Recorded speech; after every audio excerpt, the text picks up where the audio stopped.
بذكر الله ترتاح القلوب وتنزاح المتاعب والكروب.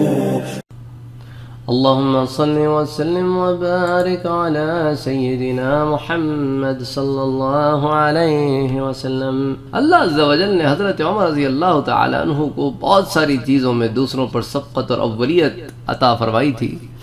جب لوگ مکے سے مدینہ ہجرت فرما رہے تھے تو حضرت عمر رضی اللہ تعالی عنہ نے حضور سے پہلے ہجرت کی تھی، اور اس ضمن میں علماء لکھتے ہیں کہ حضرت عمر وہ پہلے آدمی تھے جنہوں نے علل اعلان ہجرت کی تھی. آپ کعبے میں گئے، قریش بیٹھے تھے، آپ نے کہا سن لو قریش، میں ہجرت کر کے جا رہا ہوں مکے سے مدینے، کسی میں ہمت ہے تو روک لے عمر کو.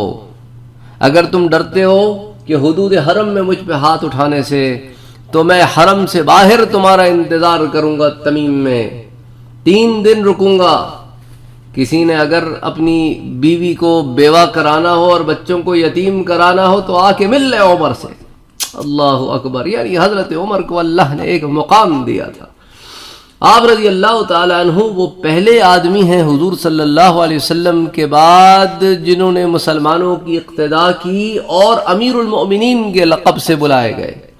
حضرت ابو بکر صدیق رضی اللہ تعالی عنہ کو لوگ امیر المؤمنین نہیں بلکہ خلیفۃ رسول اللہ کہتے تھے، کہ اللہ کے رسول کے بعد آنے والے. اب حضرت عمر رضی اللہ تعالیٰ عنہ کا جب انتخاب ہوا خلافت کے لیے تو انہیں بھی لوگوں نے خلیفۃ رسول اللہ کہا، تو انہوں نے کہا نا میں تو خلیفہ نہیں ہوں اللہ کے رسول کا. خلیفہ کا مطلب ہوتا ہے جو حضور کے بعد آئے. حضور کے بعد تو ابو بکر آئے تھے، تو ابو بکر ہی اس بات کے مستحق ہیں کہ انہیں خلیفۃ رسول اللہ کہا جائے. میں امیر المؤمنین ہوں، کیونکہ پھر بات لمبی ہو جائے گی کہ خلیفۃ رسول اللہ ہو جائے گا کہ میں اس کا خلیفہ ہوں جو اللہ کے رسول کا خلیفہ تھا. پھر میرے بعد جو آئے گا اس کا اور لمبا لقب ہوگا، تو بس میرا لقب ہے امیر المؤمنین. سبحان اللہ. تو آپ وہ پہلے شخص ہیں جو امیر المؤمنین کے لقب سے مشہور ہوئے. پھر آپ رضی اللہ تعالی عنہ نے وہ آدمی ہیں جنہوں نے ہجری تاریخ مقرر کی. پہلے شخص ہیں جنہوں نے ہجری تاریخ یعنی کیلنڈر بنایا، اسلامک کیلنڈر بنانے والے حضرت عمر ہیں. آپ رضی اللہ تعالیٰ عنہ پہلے شخص ہیں جنہوں نے لوگوں کو قیام رمضان کے لیے جمع کیا اور باضابطہ ایک امام کے پیچھے تراویح 20 رکعت کی جاری فرمائی. آپ پہلے شخص ہیں جنہوں نے قرآن جمع کرنے کا مشورہ دیا حضرت ابو بکر کو، اور آپ پہلے شخص ہیں جنہوں نے اپنے محافظ کو انعامات سے نوازا. آپ پہلے شخص ہیں جنہوں نے نادار اور بوڑھے ذمیوں سے جزیہ یا ٹیکس ساقط کیا، کہ انسان اگر نادار ہے، بوڑھا ہے، ٹیکس نہیں دے سکتا، آف کورس ذمی ہے تو بس ختم، دیٹس اٹ. آپ رضی اللہ تعالیٰ عنہ پہلے شخص ہیں جنہوں نے ذمیوں کے لیے علامات وضع کی. اسی طرح آپ پہلے شخص ہیں جنہوں نے فوج بھرتی کو لازم قرار دیا. پھر آپ پہلے شخص ہیں جنہوں نے قاضیوں اور مرشدین کو لشکر کے ساتھ روانہ کیا کہ اگر کوئی مسئلہ آ جائے، کوئی قاضی قضا کا مسئلہ ہو تو پھر وہیں کا وہیں فیصلہ ہو جائے، انتظار تو نہ کرنا پڑے.